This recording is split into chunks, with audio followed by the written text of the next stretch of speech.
មូលមួយប្រភេទដែលមានជើង4កន្ទុយវែងជាសត្វកាចសាហាវរស់នៅលើគោកក៏បានក្នុងទឹកក៏បានប៉ុន្តែភាគច្រើនសត្វនេះរស់នៅតែក្នុងទឹកច្រើនជាង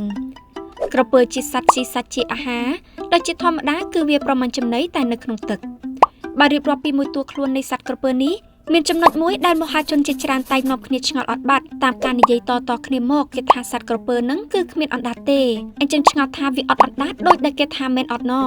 ចំពោះអ្នកដែលជឿថាក្រពើអត់អណ្ដាតមែនអាចនឹងដាច់ចង្កេះពេលដែលដឹងថាតាមពិតទៅសត្វក្រពើគឺមានអណ្ដាតណាមិនមែនអត់អណ្ដាតដូចដែលគេថានោះឡើយអណ្ដាតរបស់ក្រពើគឺអាចនឹងមិនមានអ្នកចាប់អារម្មណ៍ឬពិបាកនឹងមើលឃើញដោយសារតែវានៅជាប់នឹងកន្លែងតែម្ដងដែលវាមិនអាចក្រលាស់ឬលៀនចេញមកខាងក្រៅបានទេអ្នកទាំងអស់គ្នាដឹងអត់ក្រពើមានអណ្ដាតមែនតែអណ្ដាតរបស់វានេះគឺអត់ប្រយោជន៍សោះឡើយវាគ្មានតួនាទីអ្វីជួយដល់ការទំពារអាហារដូចជាអណ្ដាតរបស់មនុស្សឬសត្វដទៃនោះទេព្រោះសត្វក្រពើនេះវាមានប្រព័ន្ធរំលាយអាហារខ្លាំងដែលអាចបំបែកសូម្បីតែដាច់គោលក៏អាចរលាយបានដែរអ្វីដែលកាន់តែភ្ញាក់ផ្អើលជាងនេះទៀតនោះក្រពើថែមទាំងលាបគ្រួសនិងថ្មចូលក្នុងពោះវាដើម្បីកិនអាហារទៀតផង